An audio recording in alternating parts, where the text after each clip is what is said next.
नमस्कार दोस्तों, स्वागत है आपका हमारे YouTube channel government employ news में।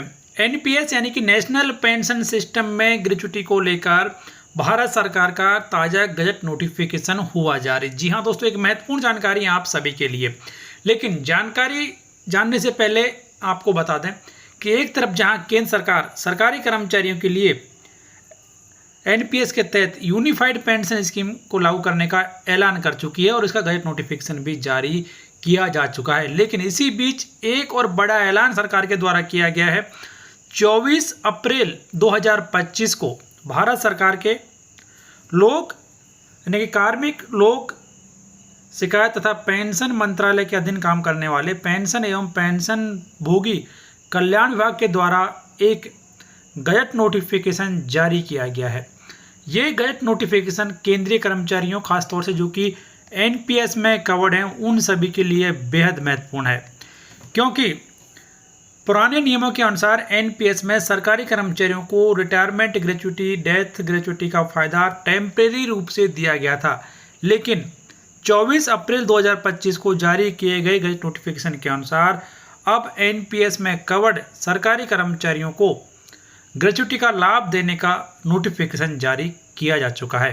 तो अब यहाँ पर कहा गया है कि इन नए नियमों का नाम जो है वो यहाँ पर रहेगा एनपीएस के तहत या फिर एनपीएस के अंतर्गत उपदान का संदाय संशोधन नियम 2025। यानी कि अब ऐसे कर्मचारी जो कि एनपीएस में कवर्ड हैं, उनके लिए भी ग्रेच्युटी के नियम लागू रहेंगे, उनको भी ग्रेच्युटी या परमानेंट रूप दी जाएगी। पहले एक टेम्परेरी रूप से ग्रेच्युटी का लाभ देने का आदेश सरकार के द्वारा जारी किया गया था, लेकिन अब यहाँ पर एनपीएस में भी ग्रेच्युटी देने का फैसला सरकार के द्वारा लिया गया है।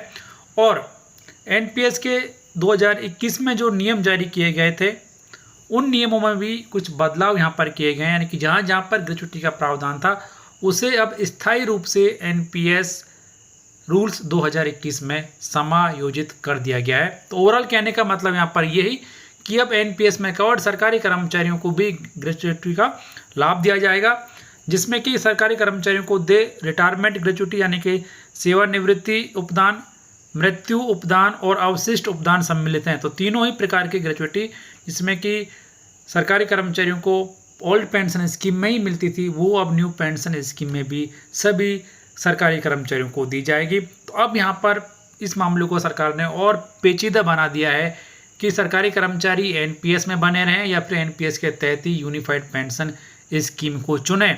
तो यहाँ पर एक और बड़ा बदलाव एनपीएस में सरकार के द्वारा लागू किया गया कि अब एनपीएस में भी सरकारी कर्मचारियों को ग्रेच्युटी का फायदा दिया जाएगा। फिलहाल 7वां वेतन आयोग लागू होने के बाद में सरकारी कर्मचारियों को 25 लाख रुपए तक की रिटायरमेंट ग्रेच्युटी दी जा रही है। आपके हिसाब से ये बदलाव कैसा है, कमेंट बॉक्स में जरूर लिखें। इस गजट नोटिफिकेशन के बारे में डिटेल में वीडियो अगले आने वाले दिनों में बनाया जाएगा। इसके लिए आप चैनल को सब्सक्राइब और बेल आइकन प्रेस कर लीजिए। धन्यवाद।